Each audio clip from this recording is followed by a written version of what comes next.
26 जनवरी को परसों, अब चंद घंटे बाकी हैं, लाल चौक में फैसला हो जाएगा किसने अपनी मां का दूध पिया। कब हुई थी प्राइम मिनिस्टर नरेंद्र मोदी और गृह मंत्री अमित शाह की मुलाकात? कैसे अहमदाबाद की सड़कों पर स्कूटर पर घूमने वाले मोदी शाह की जोड़ी पहुंची केंद्र तक? और कब देखा था पीएम मोदी ने जम्मू कश्मीर से आर्टिकल 370 हटाने का महत्वाकांक्षी सपना? दोस्तों, रेलवे स्टेशन पर चाय बेचने से लेकर भारत के प्रधानमंत्री बनने तक नरेंद्र मोदी जी का सफर काफी रोमांचक और मुश्किलों से भरा रहा है। हालांकि उनकी जीवनी तो हम सभी जानते हैं, लेकिन आज हम आपको पीएम मोदी के जीवन से जुड़ी कुछ ऐसी अनसुनी कहानियां बताएंगे जो शायद आप नहीं जानते होंगे। लेकिन उसके पहले नए दर्शक जल्दी से चैनल को सब्सक्राइब कर दीजिए। तो चलिए शुरू करते हैं पीएम मोदी की अनसुनी बातें वीडियो का पार्ट 2। मोदी जी के बारे में लिखने वाले पत्रकार बताते हैं कि 80 के दशक में कुछ साल मोदी जी पांडरवाड़ा में रहते थे।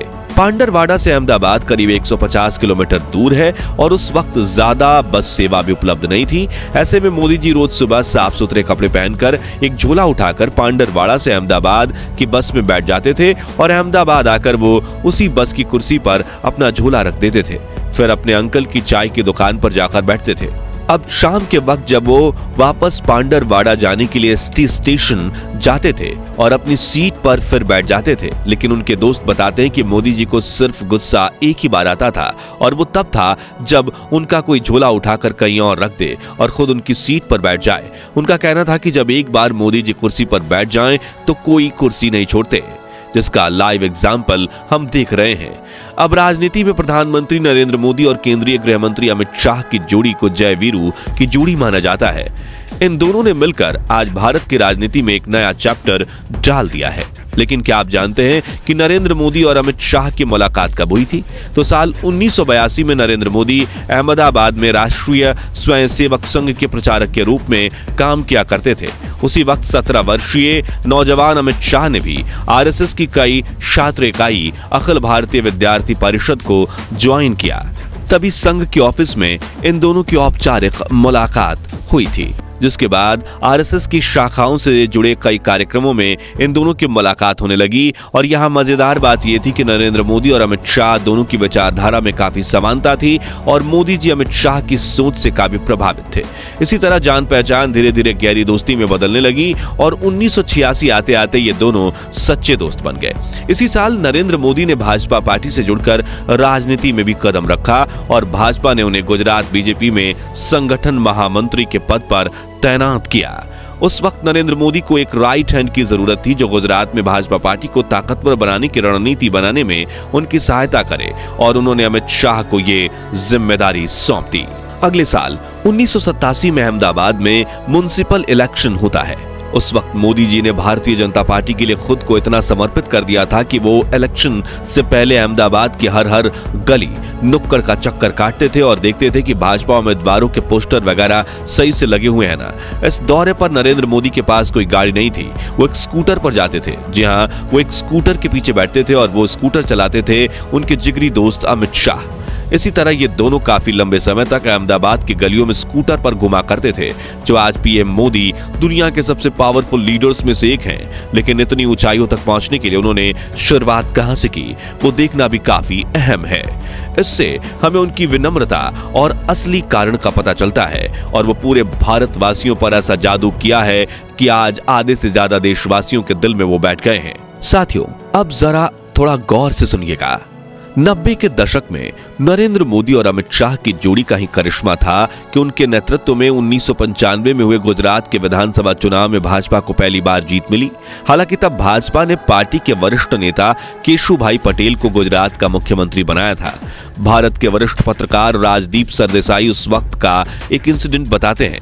वो कहते हैं कि खानपुर अहमदाबाद में बीजेपी का छोटा सा ऑफिस था और मोदी जी बाहर बैठकर खाखरा खा रहे थे।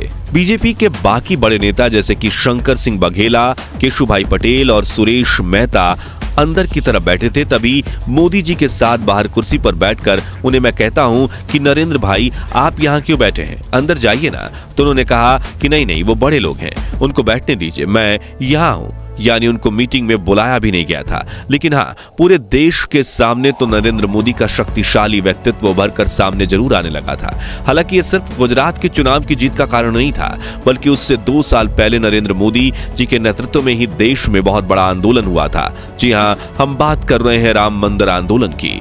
सन 1990 में लाल कृष्ण आडवाणी भाजपा के अध्यक्ष हुआ करते थे और अयोध्या की विवादित भूमि पर एक बार फिर राम मंदिर बनाया जाए, जिससे मुगलों ने तोड़कर बाबरी मस्जिद बनाई थी। इस उद्देश्य से उन्होंने 12 सितंबर 1990 के दिन यह ऐलान किया था कि मैं रथ यात्रा के जरिए 30 अक्टूबर के दिन अयोध्या पहुंचूंगा, और उसी दिन उन्होंने अयोध्या में कार सेवा का ऐलान किया।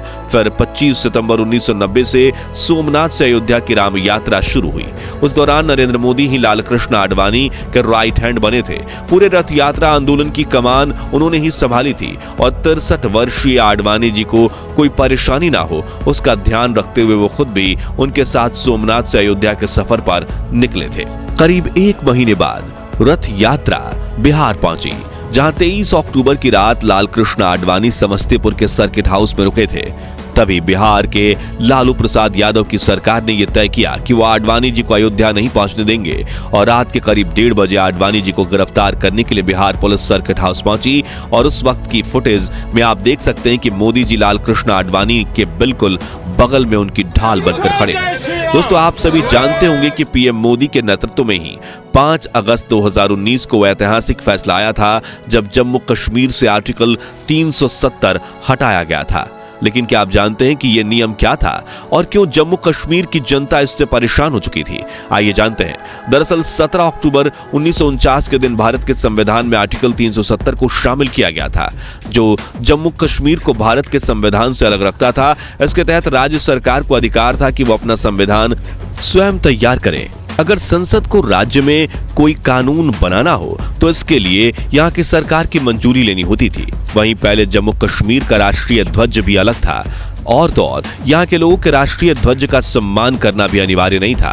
साथ ही अन्य राज्यों के नागरिक जम्मू कश्मीर की संपत्ति नहीं खरीद पाते थे, इसलिए राज्य की प्रगति में भी अड़चन आती थी। और आपको बता दें कि प्रधानमंत्री नरेंद्र मोदी ने जम्मू कश्मीर में आर्टिकल 370 हटाने का सपना तब देखा था जब केंद्र में बीजेपी की सरकार तक नहीं थी।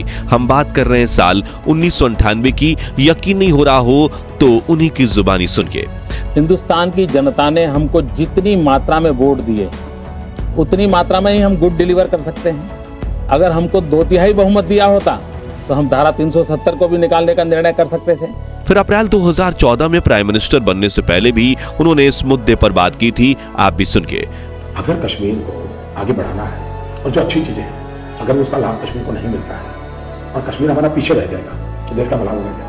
तो जैसे अन्य राज्य प्रगति करते हैं वैसे कश्मीर की होनी चाहिए, नहीं होनी चाहिए। वो मानते थे कि जब तक आर्टिकल 370 लगा रहेगा तब तक कश्मीर पिछड़ा रहेगा, और मौका मिलते ही उन्होंने कश्मीर को इन बंदिशों से आजादी दिलवा दी, जिसके बाद वहां पर पिछले 4 सालों में सचमुच विकास हुआ है और उसकी तारीफ पूरी दुनिया कर रही है। कहा जाता है कि जब साल 2001 में गुजरात में बीजेपी की पकड़ कमजोर हो रही थी, तभी केंद्र में एनडीए की सरकार थी और प्रधानमंत्री थे अटल बिहारी वाजपेयी, जिन्होंने मोदी जी को बुलाकर कहा था कि अब आपको गुजरात जाना चाहिए, यानी कि अब आपको गुजरात का मुख्यमंत्री बनना चाहिए। जिसके बाद मोदी जी गुजरात आ गए और 7 अक्टूबर 2001 के दिन वो गुजरात के मुख्यमंत्री बने। तभी पत्रकार सुधीर चौधरी ने एक इंटरव्यू में उनसे पूछा था कि आप मानते हैं कि गुजरात एक राम राज्य है जहां जाति पाति नहीं है, समस्याएं नहीं है? तभी मुख्यमंत्री नरेंद्र मोदी ने कहा था कि गुजरात में राम राज्य बनाने की बहुत संभावनाएं हैं। जिस भूमि ने गांधी को जन्म दिया है, उस भूमि में राम राज्य बनने की संभावना मैं बहुत ज्यादा देखता हूँ। फिर उन्होंने पूछा कि क्या आपकी दिल्ली से गुजरात में पैरा ड्रॉपिंग हुई है? उस पर मोदी जी ने काफी मजेदार जवाब दिया था। नरेंद्र भाई, आप तो गुजरात के ही हैं, गुजरात में आपने इतना काम किया और आप तो गुजरात जाते ही नहीं हैं, और अब मैं गया तो आप पूछ रहे हैं कि पैरा ड्रॉपिंग हो गया। मुझे बड़ा आश्चर्य हो रहा है भैया, कि जो जिस धरती में पैदा हुआ उसका पैरा ड्रॉपिंग कह रहे हैं। जी हाँ, उन्होंने कहा था कि मैं गुजरात की धरती पर ही पैदा हुआ, तो पैरा ड्रॉपिंग कहां से हुई भाई। खैर, नरेंद्र मोदी के गुजरात के मुख्यमंत्री बनने से पहले ही जनवरी 2001 में कच्छ में भयंकर भूकंप आया था, जिसने 20,000 से भी ज्यादा मासूमों की जान ले ली थी, 1,66,000 लोगों को जख्मी किया था और लाखों लोगों को बेघर कर दिया था। चीफ मिनिस्टर बनने के बाद कच्छ जाकर वहां के इतने बुरे हालात देखकर उन्होंने कच्छ के हालात सुधारने के संकल्प लिए और उनके नेतृत्व में जल्द ही पूरे राज्य को रिवाइव किया गया। मोदी जी ने कच्छ के रेगिस्तान में रह रहे लोगों तक उन्होंने नर्मदा नदी का पानी पहुंचाया और वहां कई उद्योगों का विकास करवाया और कच्छी लोगों को फिर अपने पैरों पर खड़ा होने में सहायता की। आज कच्छ में काफी बड़ा सोलर प्लांट है, 35 से अधिक कॉलेज, एक विश्वविद्यालय, 1000 से अधिक नए स्कूल, एक नया भूकंप प्रतिरोधी जिला अस्पताल और हर घर के लिए नर्मदा का पानी है। यहां तक कि आज कच्छ के कांडला और मुद्रा बंदरगाह सामूहिक रूप से देश के 30% शिपिंग कार्गो को संभालते हैं। तो दोस्तों, आज के लिए बस इतना ही।